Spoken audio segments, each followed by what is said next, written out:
All right, well, it is just past 1 o'clock here in the great state of New York. So we're going to go ahead and get started. This is being recorded. But hello, everyone, and thank you for joining me here today on this Tuesday for our latest in the Concept3D 2023 Spring Webinar Series. Thanks for making us part of your day. Today's topic, as you can see here, is focused on localist events, and specifically adding every kind of event that's offered via the calendar platform. And what that means is I'm going to be taking a look at how your events can be organized, promoted, and displayed across your platform before I take a trip into the Localist admin dash to show you where all of this stuff lives. Now, as I mentioned, this webinar is being recorded and uploaded to YouTube following this broadcast, which are then added to the Concept3D Help Center to view all in one place. Look for that to be updated a little later this afternoon. And you can feel free to share these videos with members of your team who may not have been able to make it today, or with new members of your calendar team as they join. I will make sure we have time for questions at the end. However, please feel free to add some in the Q&A field as we go so that I may possibly answer them live. Also, again, this presentation is geared towards a general audience. So if you have questions about your specific Localist platform, please feel free to reach out to your client success manager.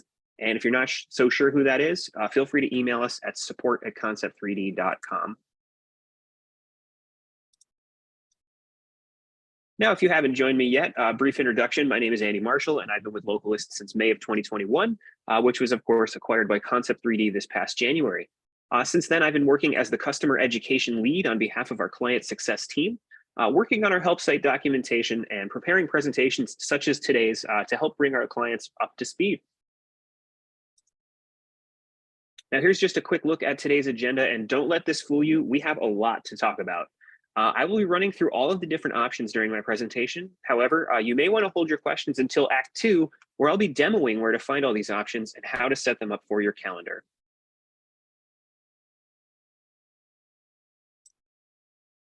So we're going to get straight into the action here as we're going to be looking at event experiences. I wanted to start here as this is something that's available to both admins working on the calendar team, but also your public event submitters. An event experience can be either in-person, hybrid, or virtual. Now, in-person is always going to be the default, and that can be connected to an address or a pre-added place page to provide location information on that event. Now, a virtual event will not show the options to add a location, but instead it's going to show the fields to add stream informations and a stream embed for your users to follow. Now, a hybrid event, that's the best of both worlds. That's going to show the fields for both a place page or an address, along with the fields for a stream in case the event happens to be both in person and streaming. You can make this selection on both the public form and the admin form by clicking on the experience dropdown on both forms and making your selection. And we'll see this in action in just a little bit.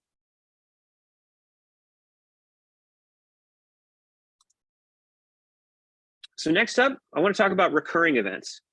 Now, this is for when you have events that take place regularly that you would use all of the same information for, except maybe the date changes. Localist allows you to schedule your future instances of that event all from the same listing. This is another feature that is allowed to both your public submitters and event admins. Here, you're going to see all the same fields, just in slightly different packaging. Just enter your start date, start time, and optional end time, and then select from a dropdown how often your event will be reoccurring. There are a lot of choices you can make, but if, for example, you select every week, a new field will open up to let you know which days of the week it repeats on. You can schedule the recurring event to end after a certain number of instances or after a certain date and time has passed. So if the event repeats 12 times, you can have it set to number of times passed and 12 here. At the bottom of both forms, you'll find a summary of what your schedule of recurring events will look like. So in this example, it says the first instance takes place Thursday, June 1st, 2023, taking place all day, and repeats every week on Sunday, Monday, and Friday 12 times.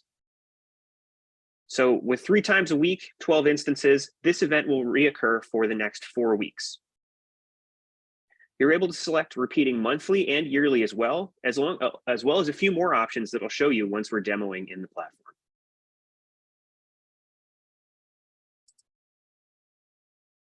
Okay, so next up are conferences. Now, these are exclusive to your administration team and cannot be set up by your public event submitters.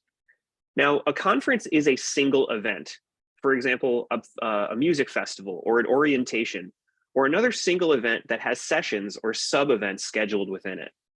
The conference itself is a single event, and the sessions you schedule within are very similar to events, but do not list on the calendar as if they were their own standalone event, instead all contained within that singular conference listing. You must first create the conference by adding a name, a start date, and an end date. These are all required fields, and you cannot proceed with the conference until those have been saved. Once that's added, you can add more details about the conference itself, or you can begin scheduling your sessions by clicking on the Schedule tab and selecting Add Sessions. And we'll take a closer look at this in just a few minutes. Continuing with conferences here, once a schedule has been scheduled, or excuse me, once a session has been scheduled, you'll be able to see them all at a glance on that Schedule tab, where you'll see them sorted by date. Now just click the name of any session to edit it, or even add registration and ticketing for each individual session, just like a standard event.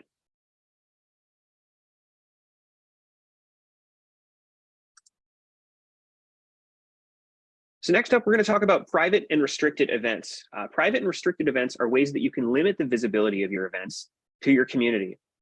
First, the three options for event visibility are public, unlisted, and restricted.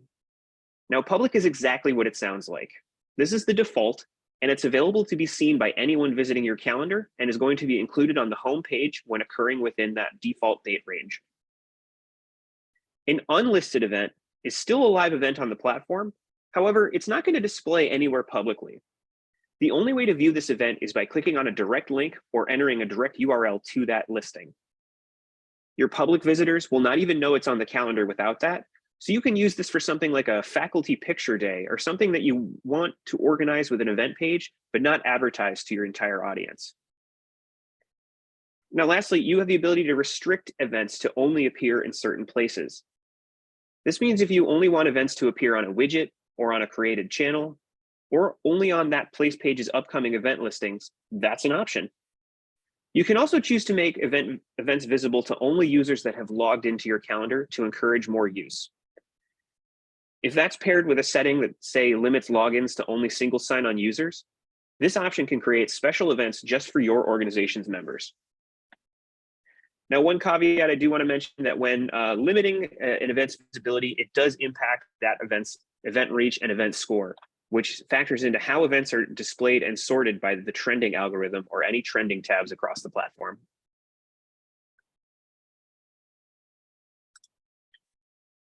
So next up is a little bit of a wildcard entry, as I wanted to talk about past events. Now, a big Localist best practice is not deleting your past events, as these just don't disappear once they conclude. Localist keeps your past events listed on the platform to provide context to your site visitors about the kinds of events you host, or to give more content for search engines to crawl when displaying results. Past events are included on any group, department, or place page you've added the event as their recent events section. This happens automatically, so no action is required on your side. However, you can use HTML, as we see in this example here, to add a small disclaimer to a past event to add more clarity to the listing. This example here is quite simple. However, but on event cards that show concluded events, we have this messaging here indicating that this is a past event right below the date. Now, another fun fact is that past events can display their own unique layout from upcoming events.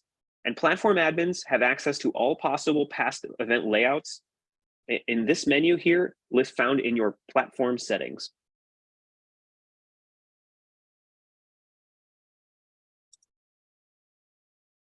All right, so this is a little bit of a lightning round, as all of the items here I cover in other webinars or upcoming webinars.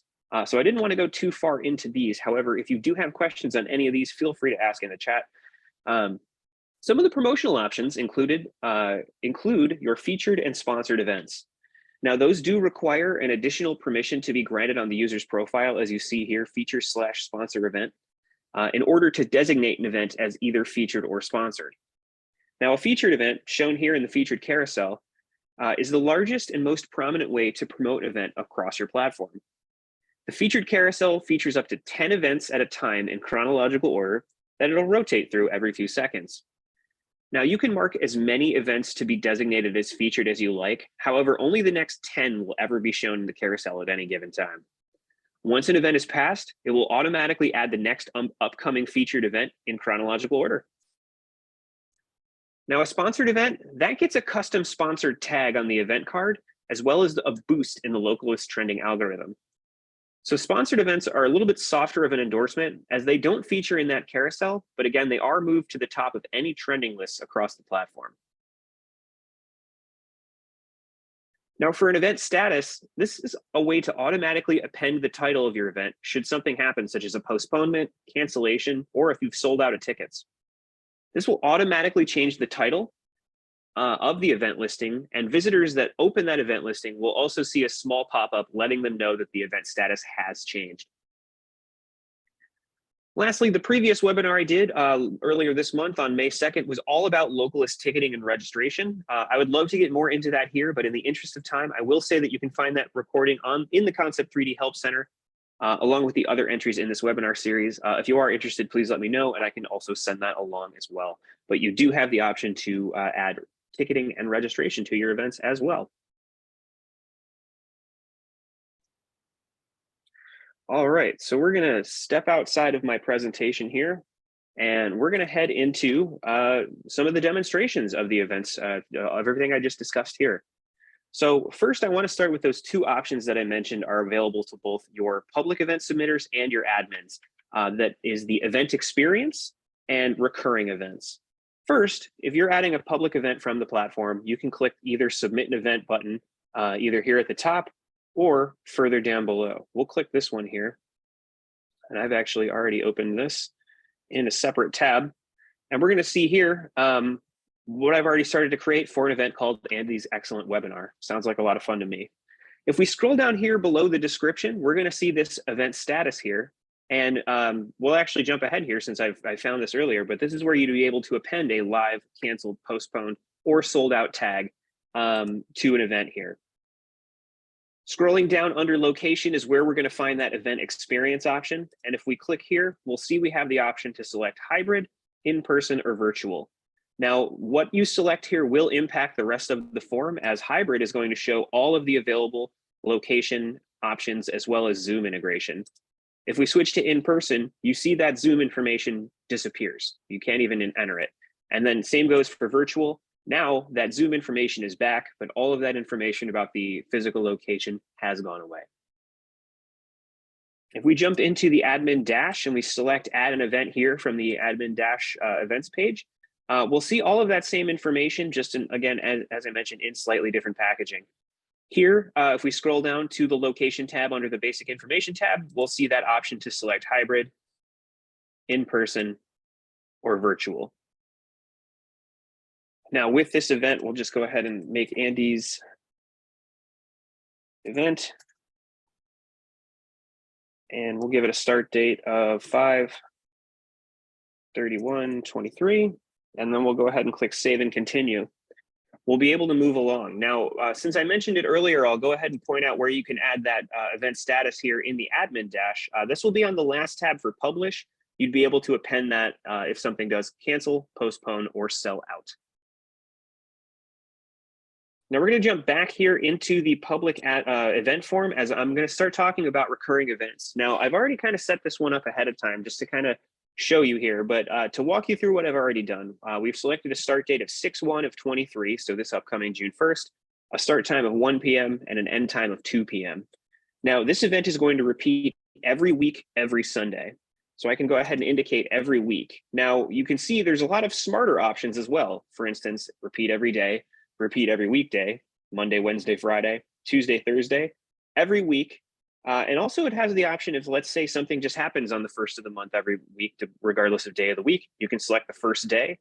If it's the first Thursday, as 6/1/23 happens to be, if you change this to 6/8, I believe that would now reflect as the second Thursday. So you see, it's kind of smart. It understands what you're doing. And again, you can select every year as your final option. Selecting every week does open up this additional option here where you'd be able to indicate. And as you can see down here, as I'm clicking through, my summary is changing, showing you everything that, well, it shows a summary of what you've done up here. and what you can expect the recurring functionality of this event to be going forward. We also have repeating until, which again, you can select as a specific date has passed or number of time has passed. So here I have New Year's Eve of 2023. However, if I select number of times passed, this changes to 12. And again, so does my summary. If I click add above to schedule, that will just show me a list of my confirmed dates. Now, let's say something happens on, let's say that the school is closed or just won't be in session. If you want to just remove a particular instance, you can go ahead and click this, and it will keep that same cadence of your recurring event. However, you just won't be having it there.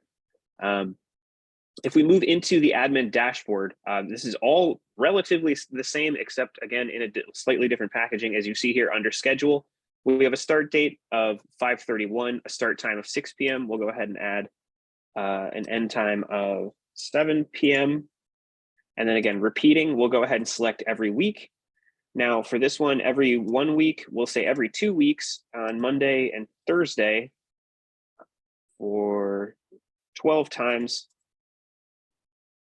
Now we see here again, the summary is Wednesday, May 31st, all day, repeating every 2 weeks on Thursday, Monday and Thursday, 12 times. And again, clicking include above in schedule will give you that list of confirmed dates that you can just make sure that all of them look good before you proceed. We're going to go ahead and, since we are now in the admin dash, that does conclude everything that your public event submitters would be able to do. But we're going to go ahead and just jump back into the dashboard, and we're going to take a look at a conference. Now, I have a conference opened right here of one I've just created ahead of time, just to give you an idea and show you that it does roughly, or it looks exactly the same as an event with one big exception. So we have our event card here at the top with our group sponsoring. Below that, we have our location page, all similar. Here's a sample description, our tags. We have a speaker here added as well. But once we get down here, we see those events that have been scheduled within. So to give you an idea, this is a well-being conference that I've created here. And some of those things that are happening within it are mindfulness meditation, a wellness panel, workshops, breakout time, panel discussions, things like that. And these events don't list individually on the platform. These all live here in this Fort Hunter University Conference of Wellbeing. And if I come back to the main menu, that's all you see here. So it's all contained singularly inside this one conference event. But if I click into here, I will be able to see those events. Now, if I've indicated that I'm interested in any of these, or if I've registered for any in my personal dashboard, I can click my agenda, and it'll show me the ones that I've indicated that I was interested in and what I've already attended here. So in order to create one of these, we'll just go ahead and jump back into the admin dashboard, and we'll click events and just click add conference. Now, again, you do need to save the basic information before you'll be able to proceed here. So we'll go with Andy's Music Festival, and that starts 5/31/23, and that concludes 6/2/23. So again, we have a summary here, just like the other ones, saying that this takes place Wednesday, May 31st through Friday, June 2nd, and we save the basic info. Once we do that, that's actually going to unlock all of those other options here that we can go ahead and add our information. Now, the conference page itself looks very similar to an event listing. You just fill it out the same way you'd fill out any event.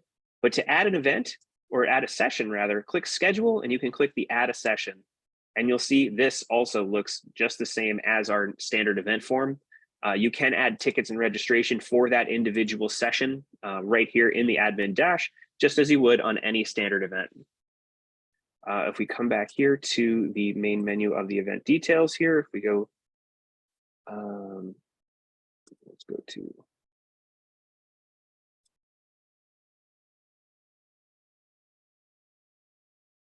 all right. So that is adding conferences. We're just going to move on in the interest of time, and I will show you how to make a private event by using those visibility listings. Now, if we just go into, we're going to go ahead and choose canned food drive here as an example. And now a lot of information here as far as the confirmed dates, all that good stuff we talked about. If we come into details, you'll see where you'd be able to add all that additional information. But if we come back here to that publish tab, we'll see the visibility setting here, and this is where you'd be able to choose. Now, again, public is the default. This means that anyone visiting your calendar is going to be able to see this event. It'll show up in searches. It'll show up wherever it would normally show up across the platform. Now, to create that private event that would only be accessed by a direct URL, you can go ahead and select unlisted. And again, you'll see here, because this event has limited visibility, it will not be very discoverable by your audience. That's just a little warning. Again, that is by design here for an unlisted event. It is just kind of a way to make an event, again, to organize something that may not want to be advertised to your audience at large. Lastly, when you select restricted here, that's when an additional menu opens up that allows you to choose where you want that event to be restricted to. So again, events, place pages, channels, and logged in users. I mean, it could be any of them, it could be all of them, it could be just one. And again, this option right here, logged in users, this means I would have to log into the calendar with a name and email address, either through SSO, local login, or social login in order to view that event. Otherwise, just coming in as someone who's not signed in, it will not appear for them on the platform.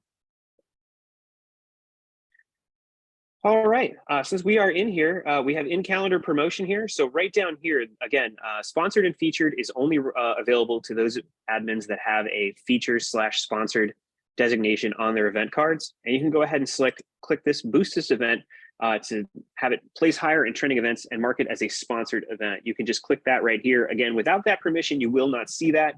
But if you do have that, that's where you'd be able to do that here in the event form. Down here, if you want to exclude from trending events, this event here could be just removed from any trending pages across the platform. Again, you would not want to use these in conjunction, as it would just kind of cancel each other out, and it would exclude them from trending events. But if you wanted to say this was more mundane, or maybe something like an academic calendar event, something you didn't want cluttering up, big important events that you have on the homepage, that's a way you'd be able to kind of exclude that from any trending lists across the platform. All right.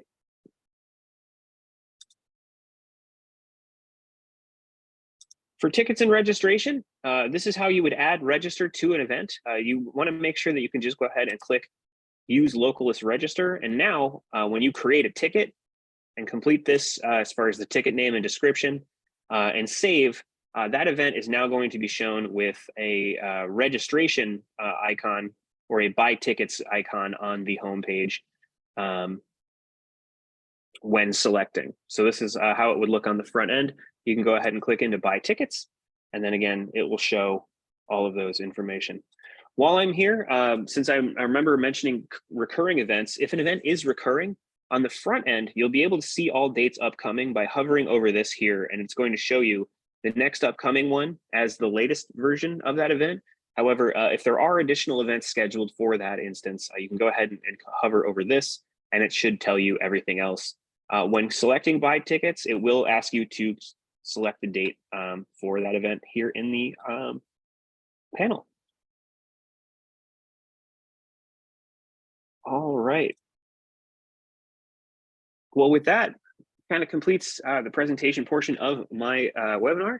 Any questions I can answer for you before we wrap things up today?